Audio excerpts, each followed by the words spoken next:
Hello and welcome. So, write the equation for the ellipse given. So we have a center at negative 6, 7, a covertice at negative 9, comma 6, and a foci, or focus point, at negative 7, comma 6 plus 3 square roots of 13. Alright, so first off, and what's a little important here is you gotta know the orientation of your ellipse. It's not going to make a huge difference, but it will help you when you're especially using one of your focus points there. So it's all right. Well, first off, general equation for ellipse is going to be x minus h squared over a squared. All right, plus y minus k squared over b squared equals 1. All right, so now we can start filling in some information.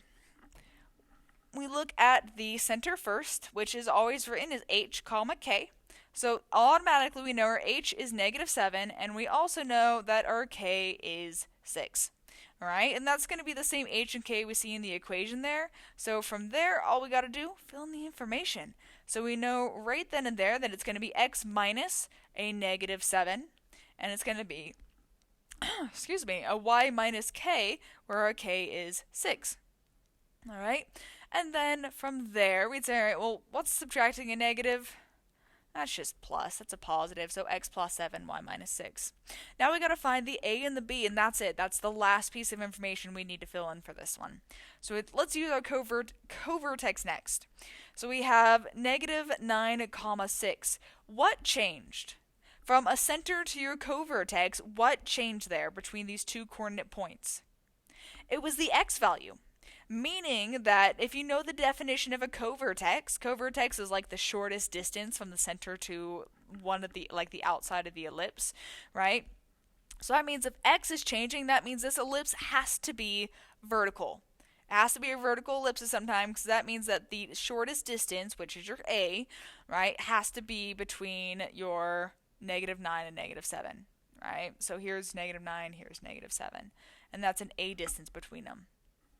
Okay, and that's a lot of information right there. Well, guys, what's literally the difference between negative 9 and 7? How do you go from negative 9 to negative 7? 2, right? Negative 9 plus 2, you get 7. You could have also written it like this, so negative 9 minus negative 7, which is just plus. You get negative 2, but you know distances can't be negative, right? So you write positive 2 instead. Okay, so you could use that instead. Bam. Either way, you know that your a value is 2, right? Which means that if we want to square it, 2 squared, 4.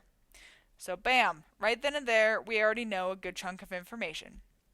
Now all we've got to find is our main distance, our bigger distance, which is your b, the distance to the top and bottom of the ellipse. Well, how we can find that is using our focus.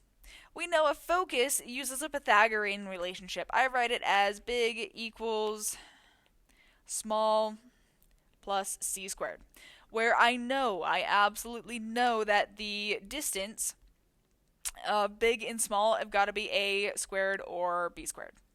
Okay, well, we know that because a has to be a smaller distance because covertex, then that means that our small distance is 4. Well, we just found our a squared to be, because we know that our a has to be smaller than b because it's a vertical ellipse. Okay, so then from there, if we want to solve for it, we know that our b squared, which is our big number, equals 4 plus c squared. Well, now all we've got to know is we got to find out what our c is. And how we find that is looking at our focus. Remember, our focus is going to be your h value, and then this will be k plus or minus your c value. Alright, well, we know our c value right then and there is going to be your your 3 squareds of 3. Now, the plus or minus doesn't actually matter on this one, simply because you're about to square it. So if you use the plus or the minus, it really won't matter whether it's positive or negative what you're given there. But what we care about is that we have 3 squareds of 13 as a c value. So we do b squared equals 4 plus 3 square root 13 squared.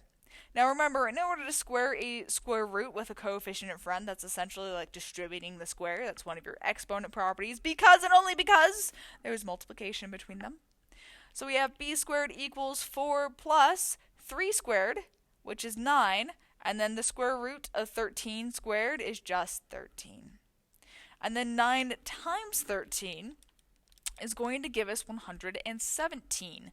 So we have b squared equals 4 plus 117, which gives you 121. Okay, which hopefully is ringing a few bells. Undo the square, get a square root, b equals 11. Alright, which we don't actually need to know b necessarily, we just need to know b squared because your equation needs b squared, not necessarily b. Which means that, bam, b squared, we just found 121, and that is it. That's the end of your equation. Box it. You are absolutely and completely done with that one, right? Put it in here, you're good to go. Alright, thanks for watching.